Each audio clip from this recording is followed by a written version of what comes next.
Good afternoon, everybody. Hi there. If you don't already know me, my name is Sarah Honack. I'm the chair of the SRP Webinar Committee, and I'm really pleased to welcome you to another SRP Lunchtime webinar in association with AURPO. And today, backed by popular demand, we have Dr. Ahmed Aslam with a talk today on the consequences of a criticality incident.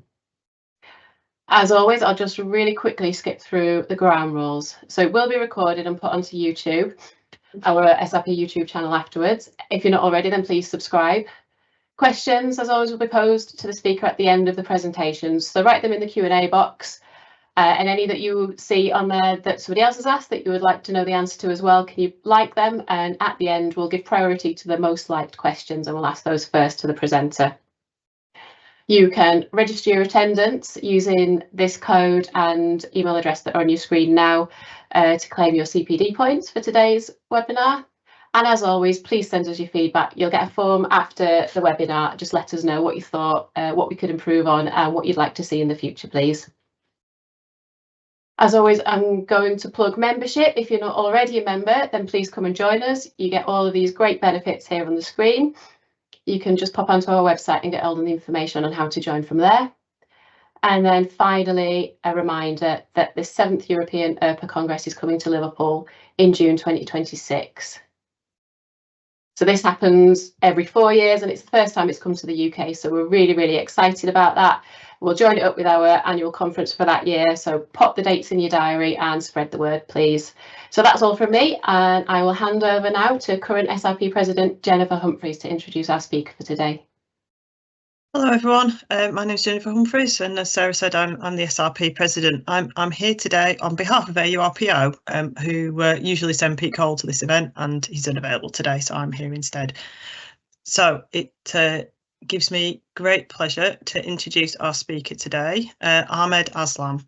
He's a Physics and Digital Technologies team leader and a Chief Technologist at Jacobs. He's a recognised world expert on physics and digital technologies and manages high-profile technology and R&D projects. He has over 30 years' experience working in the nuclear industry, specialising in criticality, neutronics, shielding, virtual engineering, emergency preparedness and decommissioning. He has authored, reviewed and contributed to various criticality safety guidance documents and is currently a lead consultant on the Fukushima fuel debris recovery and Norway reactor decommissioning projects. Ahmed, you have the floor. So thank you very much for a warm welcome. It really is an honour to be presenting again for the SRP. I'm really excited about to be given this opportunity to share my thoughts on a subject that generally gets swept under the carpet. Not many people feel that they need to talk about it. So I hope by the end of this presentation, you will appreciate just how important this area really is.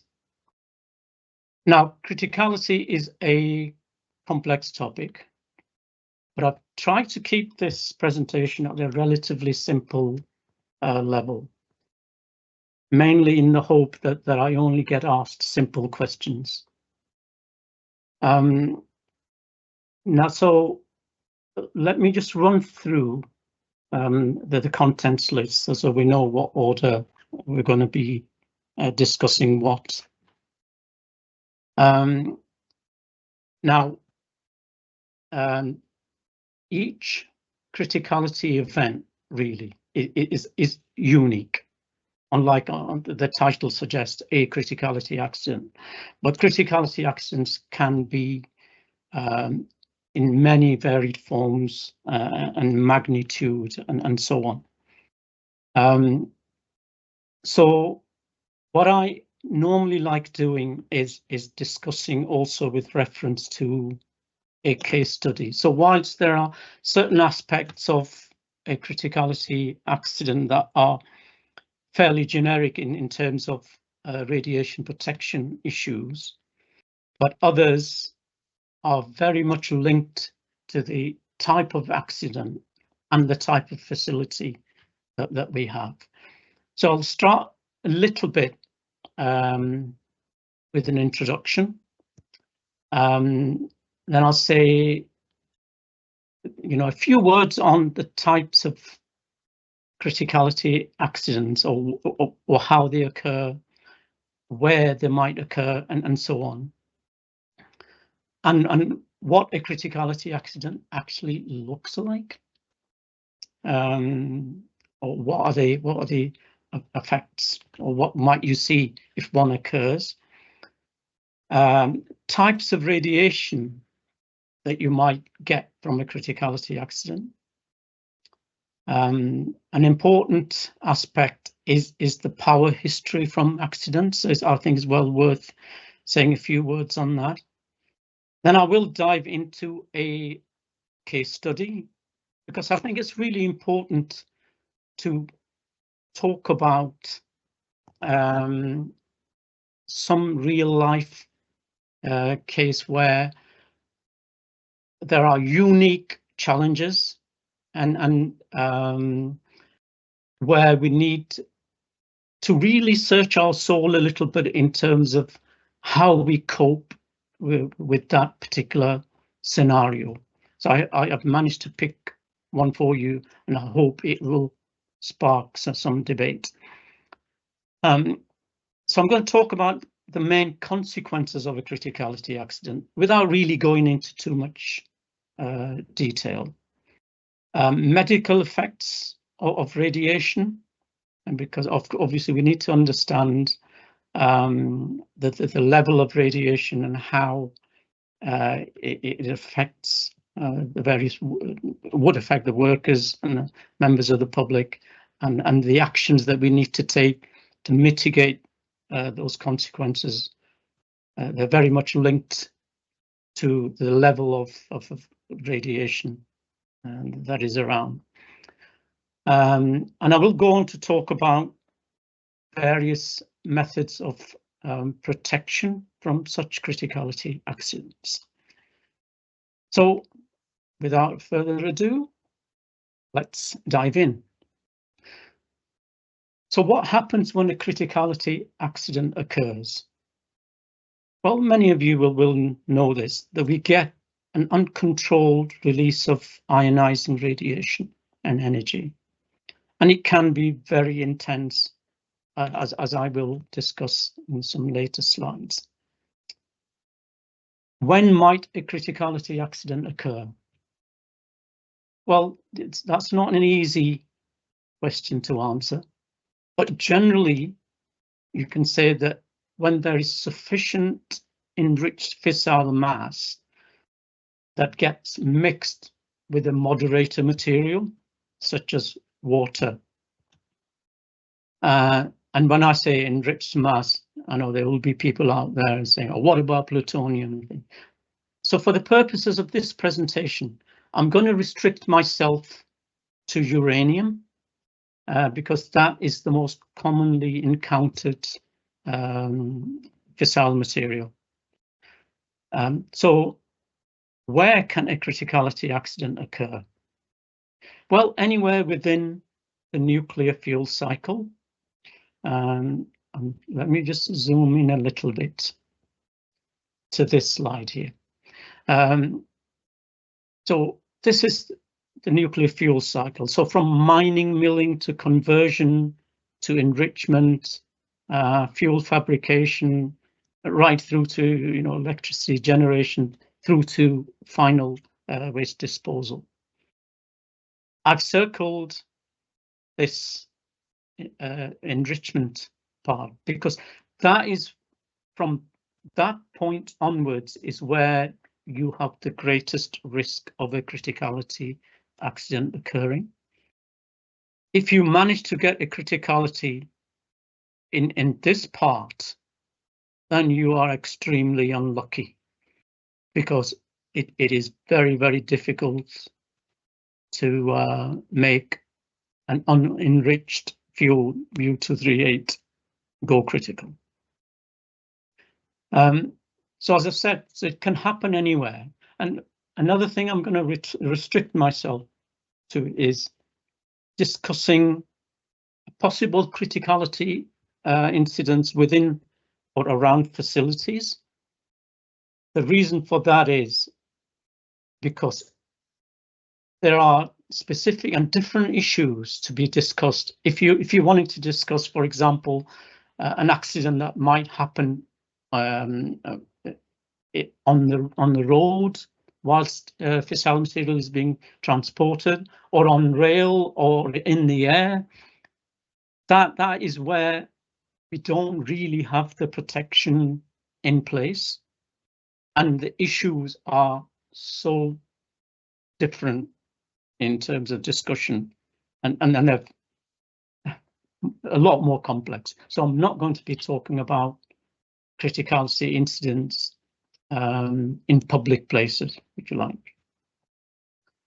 So damaged facilities I've highlighted here is another area where it can be susceptible to criticality accidents. What do I mean by damaged facilities? Well, what I mean is any facility that has been damaged by an external event, be it an earthquake, an external missile strike, a tsunami, whatever it may be, but it is in a damaged state, and in a damaged state you lose effectively any criticality controls that you have. So that makes it vulnerable. We can get a criticality also in geological disposal facilities. I'll say a little bit more later on that. Research facilities, be it civil or Ministry of Defence, atomic weapons facilities, and there are a lot more. So if you think of the nuclear fuel cycle, and wherever enriched fissile material is handled, we have a risk of a criticality. So why is a criticality accident undesirable then? Well, because of the consequences of serious biological damage or death, but also acute radiation effects, radiation sickness, and so on. And there's also the possibility of radiological contamination being spread, miles from the scene of the incident, as it were. Just a few words on the causes of criticality accidents. I think it's just setting the scene a little bit. So generally, a criticality accident occurs because there has been a combination of events that have occurred, or breaches that have occurred, where no single event might be considered as harmful. For example, if there are limits on the number of, say, containers of fissile material in a particular store, and one brings in too many and stores them alongside, that's a breach of a rule. Or one might have used a wrong size or wrong volume container, which is slightly larger. That would be forbidden, but it's known to have been done. That's a breach of a rule. That's an unsafe condition. Or someone might decide in their wisdom that they're going to, for example, wash down some component in the vicinity of a fissile material store, not knowing that is harmful, but because water would be prohibited in that area unless absolutely necessary. That would be a breach of rule. So there are lots of rules around for a good reason, but any single breach might not cause any issues. However, a combination of all of these might well lead to an unsafe situation. Now, generally, common causes of criticality are where the equipment has failed, for example, or it's been poorly designed, or some controls governing a particular process have failed. But generally, criticality accidents occur because of human factors, because we make mistakes, making errors in handling, not remembering what the rules are. You know, quite often I pick up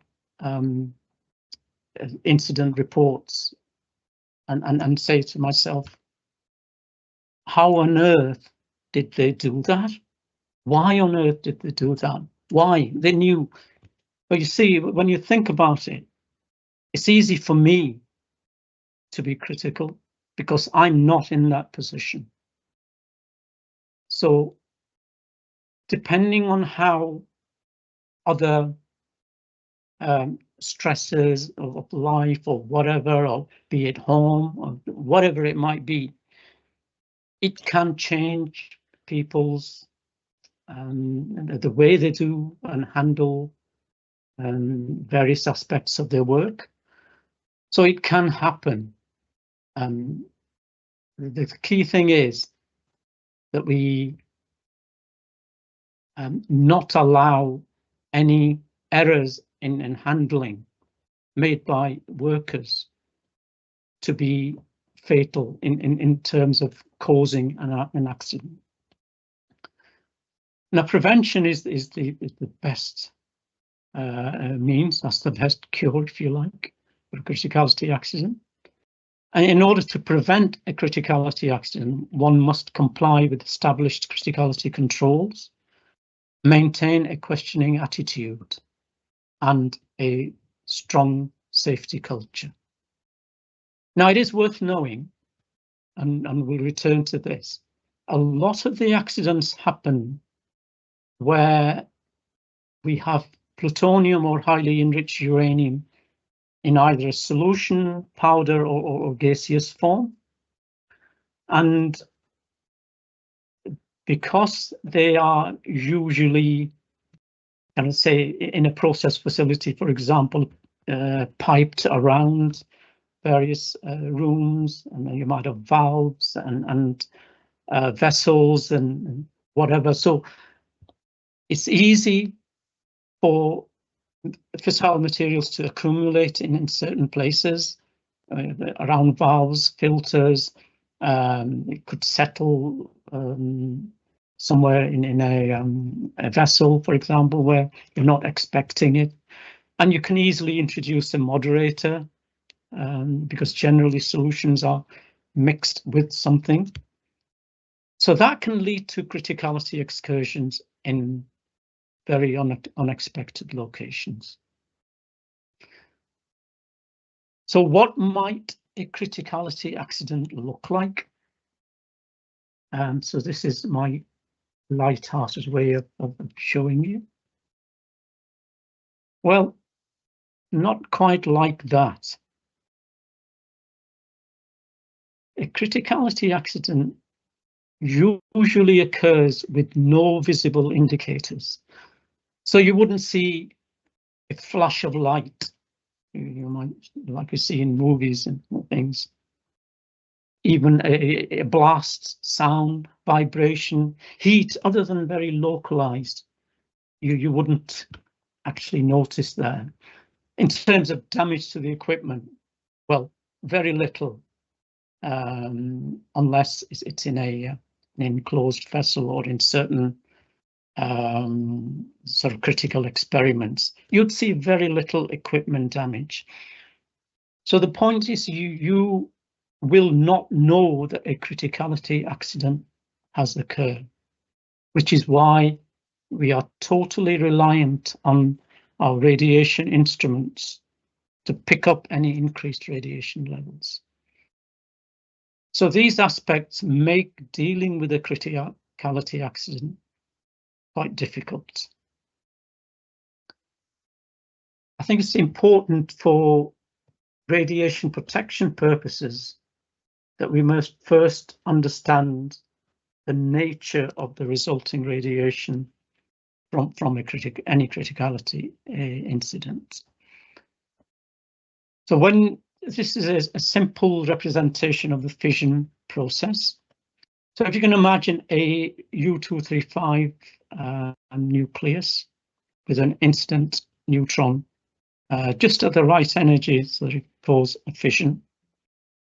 So we have prompt gamma emissions of around 7 MeV or so that are emitted immediately at the point that the fission occurs. Then we have fission neutrons. So on average, you get 2 to 3 additional neutrons that are produced from fission, and they cause a lot of damage in terms of radiation protection, and we'll say a little bit more about that. Then we have our fission fragments, of course, and they carry the bulk of the kinetic energy. And fission fragments themselves are radioactive. So we get delayed gammas and neutrons, as well as betas from these fission fragments. And they account for around 11 MeV or so. And we also have then neutrons that interact with structural materials around the buildings and so on, that then activate those structures, and then they become radioactive as well. So we've got a lot to worry about here when a fission event occurs. So just a summary, so we have neutrons, alpha, beta, gamma, you name it, everything once a fission occurs. Now the energy released per unit volume can be extremely large, even where the actual criticality accident might be classified as relatively small. So for radiation protection purposes, direct exposure is a major concern. However, indirect exposure can also be significant. For example, neutron activation of surrounding structures that we talked about in materials like steel, with their iron, cobalt, and nickel, and so on in there, they become activated. But even in the air, materials like oxygen, sodium, etc., become activated, and they can be transported miles from the site of the accident. So it's an indirect exposure. Excuse me, it is a real issue. Now, no two criticality accidents are alike. So each facility must be designed for the worst possible accident that can occur, and must have plans in place to deal with any emergency. Again, we'll talk a little bit more in later slides about that. So I think understanding the types of criticality accident that can occur is really important for radiation protection purposes. So this slide just sums up different types of criticality accidents that can occur. So if you look at this, we have a slow, steady power rise, but not as much. So this is time versus power. And it settles out at a steady low power. And settles out means the criticality carries on, is continuous, unless we take steps to terminate it. And here we have the most kind of common type of criticality accident, where you get a huge spike to begin with, and then it might even self-terminate at this point. So, but generally, it's a very intense spike and then a slow decrease and possibly a termination. A third type of accident is where you do get that initial spike, but then you get this oscillation where the power goes down to a certain level, but then there is a recriticality and it picks up again, but settles out at a slightly lower level, and so on, and then it keeps oscillating. The Tokai Miura accident went on for several days, exactly doing that. It's if you want to read or learn a little bit more about types of accidents, I think probably worth referring to my previous introduction to criticality webinar I gave. I'm sure there's a link to it somewhere. So there are generic radiation protection measures that may be implemented for each facility. However, some measures will be specific to the type of facility in question, the nature of the criticality accident. So when I was having a think about what case studies shall I discuss, there were a number of options, and I'm now going to kind of briefly describe each one of them. Number one here is where we've had a severe accident. So essentially the plant has now become what I call the black box. We have no way of knowing what the situation is inside. All we know is it's totally collapsed. It's difficult to characterize the materials and any components, the damage. It's very, very difficult because you can't get inside. So risk identification and quantification becomes extremely complex under such a scenario.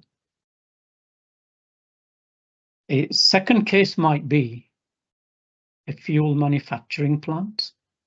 Now here the risks are elevated, as I've mentioned before, because of the fact that we're dealing mainly with enriched fuel in a dissolved form, and that makes it vulnerable to a criticality accident. There are lots of process pipe works, vessels, glove boxes, and so on. So there are lots of places where we can get things wrong and cause an accident. Research facilities, they tend to use higher or high enriched uranium, higher than what one might encounter in a typical fuel route, where we consider 3 to 4%, perhaps tops 5% fuel. Here they can go to much higher enrichments, and higher enrichments means higher risk of criticality when you're handling such material. And also they carry out novel experiments. So experiments that have never kind of been carried out before, or very rarely been carried out. And that makes this vulnerable as well, because you have to, because there's no operational experience, you have to ensure that you get everything absolutely spot on to prevent an accident. And sometimes things go wrong, for that reason.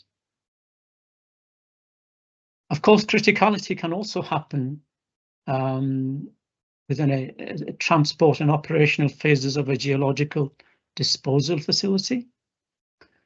There is a requirement to calculate post-closure criticality events. But with the scales we're talking about here are hundreds of thousands of years. And it's really the longer term performance of the facility. And whilst the issues are still very important, we basically lack operational experience. So forgive me if I know very little about this topic. Well, we might, Sarah, remind me, set up another webinar in 500,000 years' time to discuss the geological disposal facility. Hope I know a little bit more by then. Now, I have gone with a severe accident. Now, this is a hypothetical case, but the issues raised are very much real, and they will be faced by many of you within the radiation protection community. Now, so briefly describing what it is, and I'm going to get you to think as well, so brace yourselves.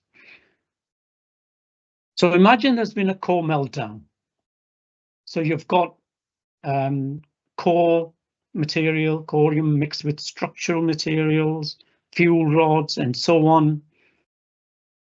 And there has been a collapse, the core's collapse. Everything is resting at the bottom here. So the situation is quite dire. It might not look it because I can't draw properly. So the exact system state is unknown. However, the containment is still intact, but it is very difficult to determine what the actual condition is inside the containment because the dose rates are so high and it's pitch dark in there. So any operation to either make safe or recover the fuel debris may well cause one or more criticality accidents. Now, it's bad enough having this without worrying about a criticality accident as well, which can make things much worse. But due to the presence of substantial shielding, the risk of excessive radiation exposure to workers and public is low. So here is a question for you. And this question is not only technical, but also it's an ethical one and a moral one as well. So we know that we need to go in and clean this place out.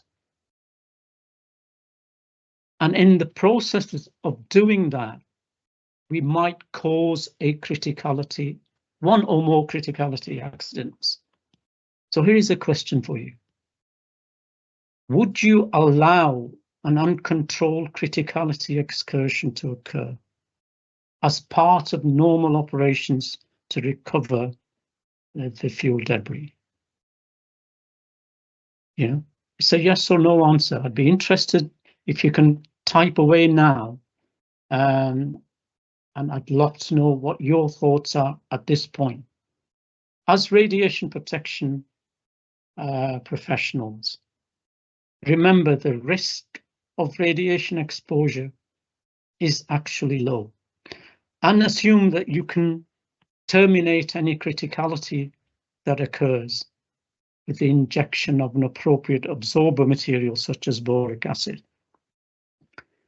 I will leave that question with you and return to that on a later slide, and I will share my thoughts at the end. So returning to the issue of consequences of a criticality accident. There are medical effects, but they very much depend on the various factors. For example, the overall health of a person, how soon they receive medical assistance, how many burgers they go through in a week, and so on. But then you have radiological contamination, where the material might be spilled and be spread by workers into surrounding areas. Usually it's confined to the area of the accident. The exception is mobile activated gaseous products, where we have no control and they will fly around anywhere. I think I've said before that in terms of damage, most accidents cause very little equipment damage, but there are exceptions where the accident actually occurs in a sealed vessel inside a nuclear reactor or a critical assembly. A summary slide on medical effects of radiation. Many of you will have seen this before.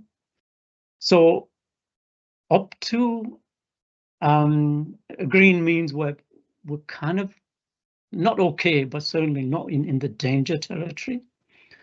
1 to 3 grey worth of exposure. There's bone marrow sort of damage, and then you have some sickness, blood changes, hemorrhages, and hair loss and skin problems, and so. But around 4 grey, much more kind of severe symptoms: nausea, vomiting, diarrhea, and so on. And a wrong choice of words here. It's sufficient to kill about 50%. But what I mean is, it would kill, unfortunately, around 50% of the population of 4 grey, unless they get prompt medical attention. Greater than 5 grey, well, we are really in dangerous territory here. Radiation sickness, fever, rapid weight loss in subsequent weeks. By the way, don't try this as part of your slimming plan, and don't say I didn't warn you. Beyond 7 grey, we have 50% mortality rate, even with full hospital care. And above 10 grey dose, well, coma, hallucinations, inevitable death within hours, 48 hours or less, certainly. So it's worth bearing these numbers in mind with respect to where we are with criticality. Now, in discussing the radiation levels, it's well worth referring to this chart here.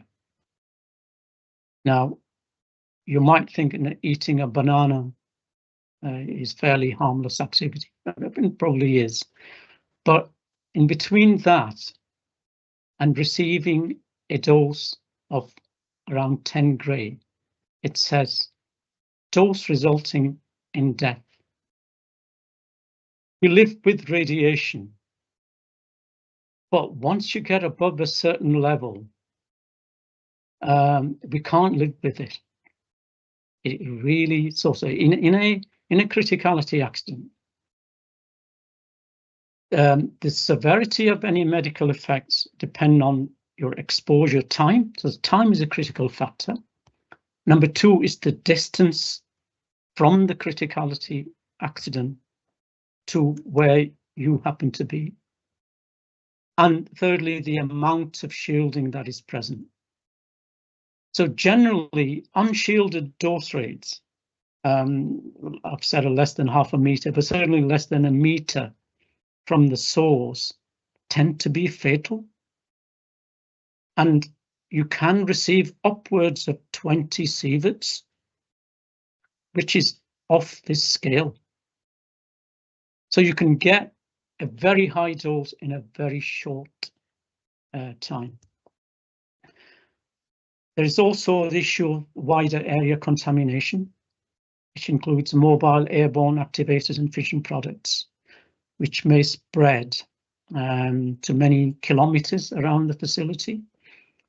And during the Tokai Miura accident, radiation alarms were going off, more than 10 kilometers away from the facility, just to give you an idea. This slide shows quite dramatically the role of distance and time when you are evacuating from a criticality accident. So this is the delay in evacuation or no delay. So consider if you're within 3 or working around 3 meters from the criticality accident, and you manage to evacuate within 2 seconds, that is literally the difference between life and death.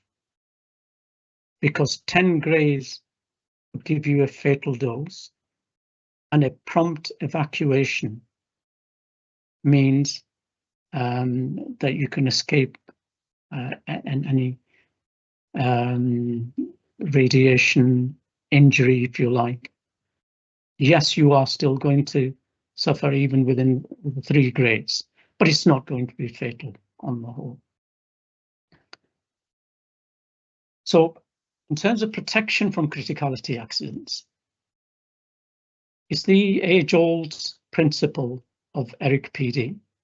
We must follow this principle, and in this principle states we must first look for ways of eliminating the hazard and then go through systematically to reduce its effects, isolate the problem, contain PPP and discipline.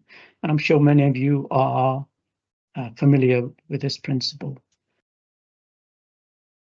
In the case of a criticality accident, elimination means you don't have any fissile mass in the first place. So you generally start with the reduction. So the best form of protection is actually prevention.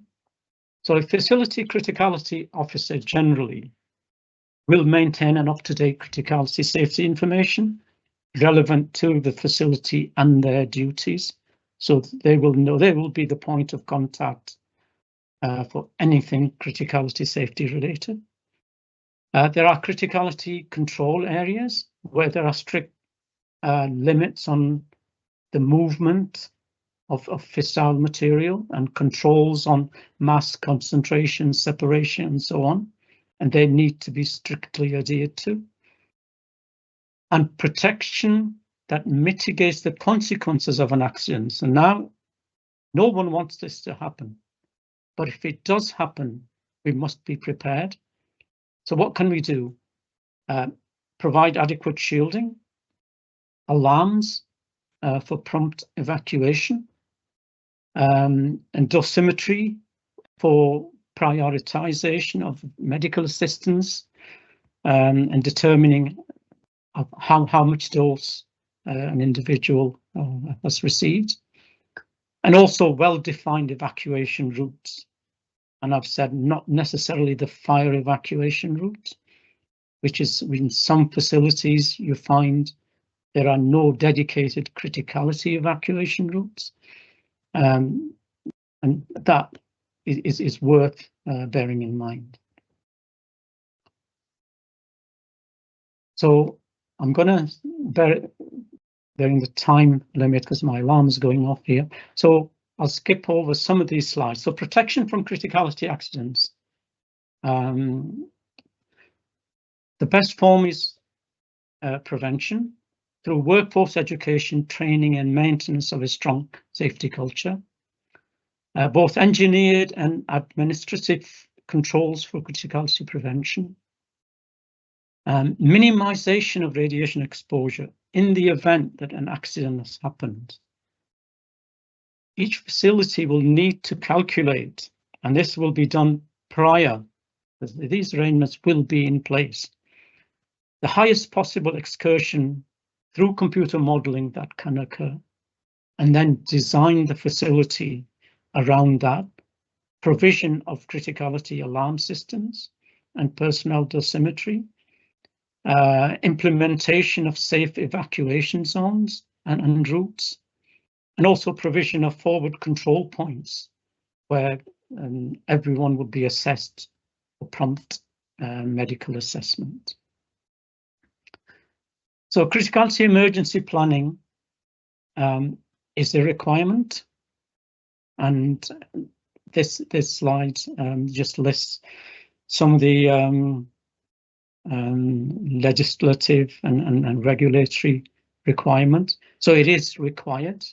We do need emergency plans to do with things like release of processed material, fire, and also criticality. Sites will need a criticality incident detection system unless an exemption case has been made. So when a site has been activated, excluding any tests, then one must assume the criticality accident has occurred. And everyone would be assessed in the forward control points at that point. And this shows you the forward control points really need to be set up well away from the facility, taking account of any local shielding provided by the structures, building structures here.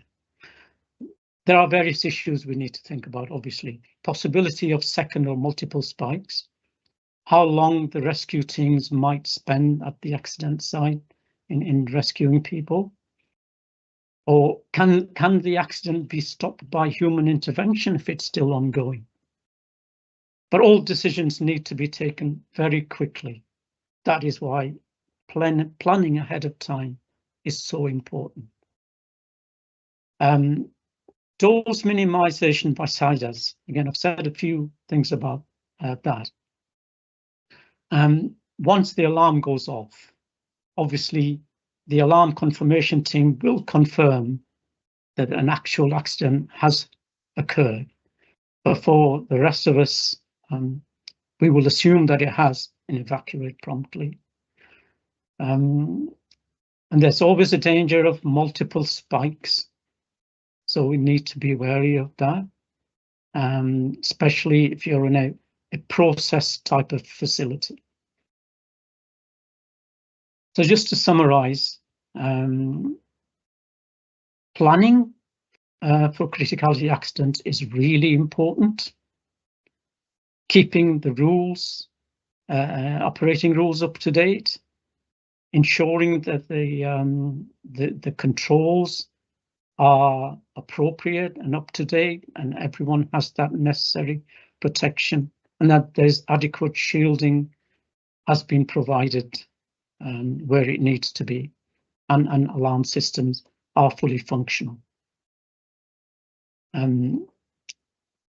So in order to, the reason I've put this slide up is there are various ways of determining how much dose a person has received. But I think every second counts.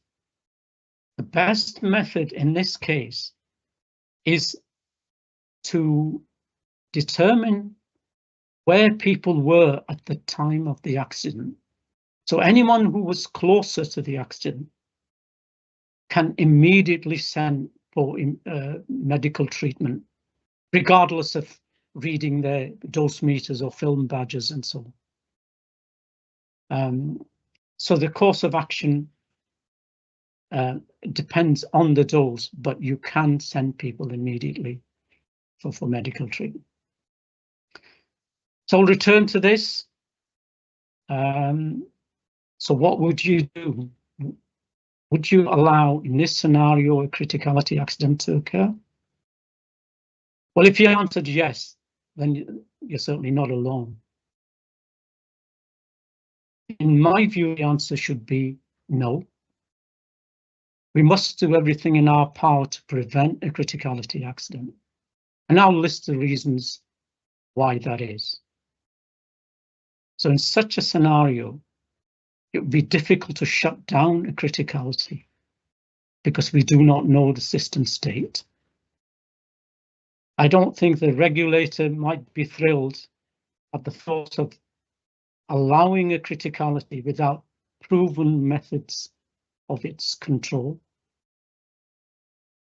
There would be significant increase of radioactive contamination, and that is contrary to the alert principle which we all adhere to, because eventually this will need cleanup. And it will introduce additional risks and cost of cleanup also. The heat load and pressure may damage the containment.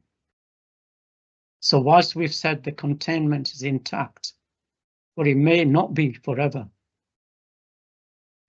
Use of absorber material, or certainly something like boric acid, may well corrode steel and concrete structure over time. And not to mention natural man-made disasters that may weaken or destroy the containment. And over time, radionuclides may find a way to escape to the surface through natural underground movements. And of course, we mustn't forget negative public perception and possible headlines of uncontrolled nuclear explosions.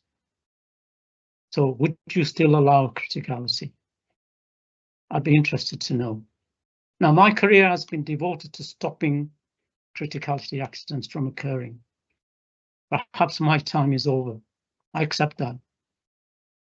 But when someone says to me, let it happen, we can deal with the consequences, we can deal with it. Now, I'm probably too old to learn new tricks, but I will say this. I think you're able to deal with any consequences of an accident, provided you understand what the risks are. For example, what magnitude criticality is possible? Will it self-terminate?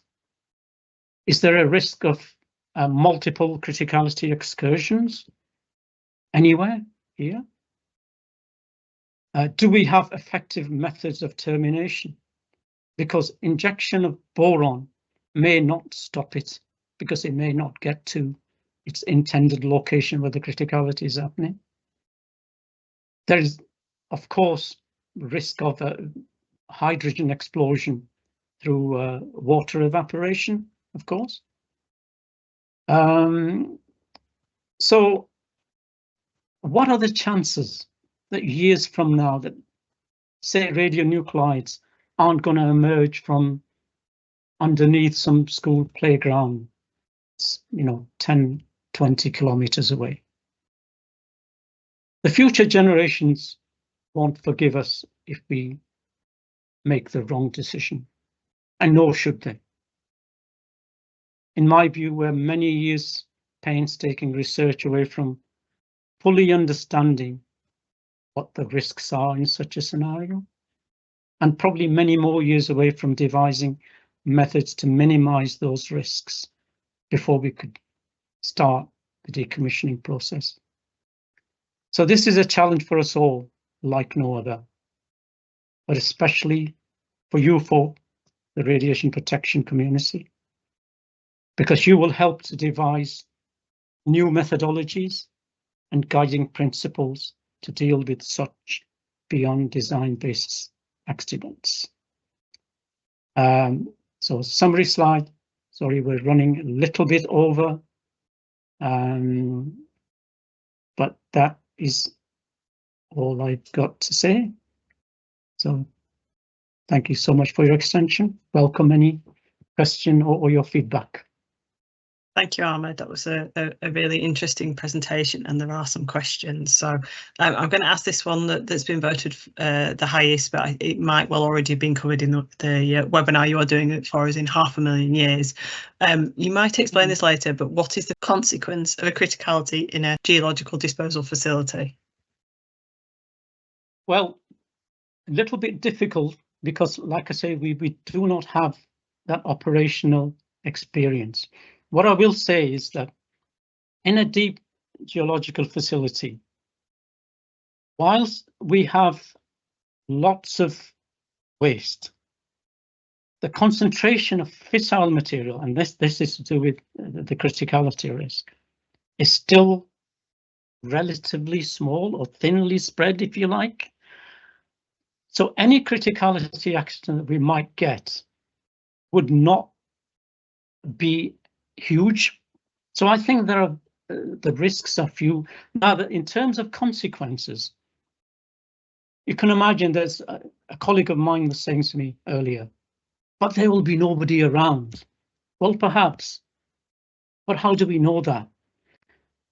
So any criticality accidents in the deep repository is going to lead to unwelcome contamination in terms of radioactive fission products, gaseous fission products, and over time, they will find a way to migrate to the surface.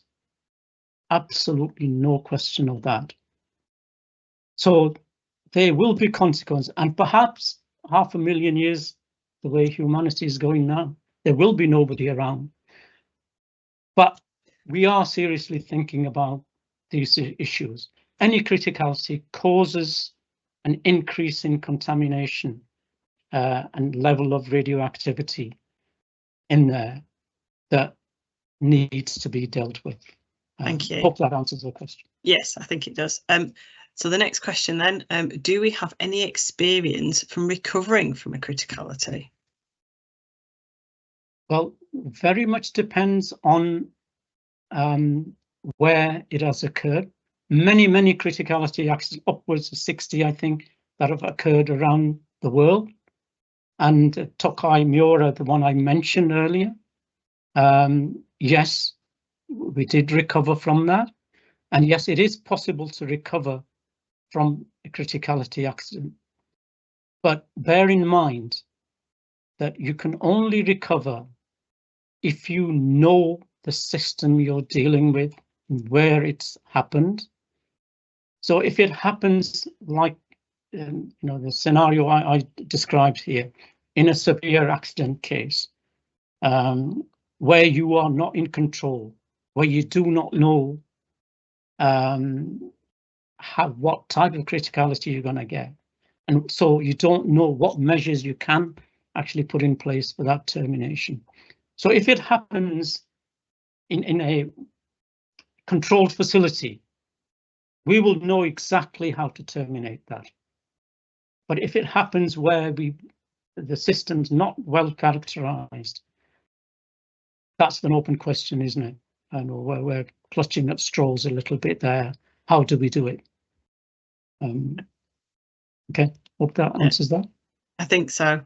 We are getting a little close to time, so I think I'll ask this one and maybe one more. So the next question then, how much information, instruction and training should be given to Class 7 dangerous goods transportation drivers or companies in relation to criticality hazards, given that some companies transport packages with various criticality safety index numbers? Is there any de minimis criticality safety index below which they don't need information, instruction and training on criticality hazards? Well, very good question indeed. I think my stance on this has been very clear. I think regardless of the criticality index, we must be giving that basic level of training on criticality to everyone, because I think everyone would benefit. It doesn't happen as much. Even in the case of deep geological repository, it isn't until quite a bit further down the line that people began to question, do we have a criticality issue? We have a criticality issue everywhere that handles fissile material. Now, it might be too low in many instances to actually cause an accident, but that should not stop from raising awareness of the issue. So I would say definitely it is important to increase awareness. Yes. Thank you. So we're going to make this the final question. I think any other questions that have been asked on the Q&A, the intention is that we'll publish a list of those alongside the presentation that's been recorded here today. So if your question hasn't been asked, there will be a response will be generated for it. So last question then, is there any literature available that you would recommend reading for further information on criticality safety? And is there anything publicly available on theoretical minimum fissile material masses for solids or liquids to reach criticalities? Yeah, there are many. And what I will say is we will put that as an official response so that everybody can take that away. Yes, there are some very, very good references to read on that. Yeah. Thank you. I think that is the end of our event today. Thank you everyone for joining us. I found it really useful, and I think I learned something, so it's very much welcomed. Thank you very much for your time, everybody. Goodbye.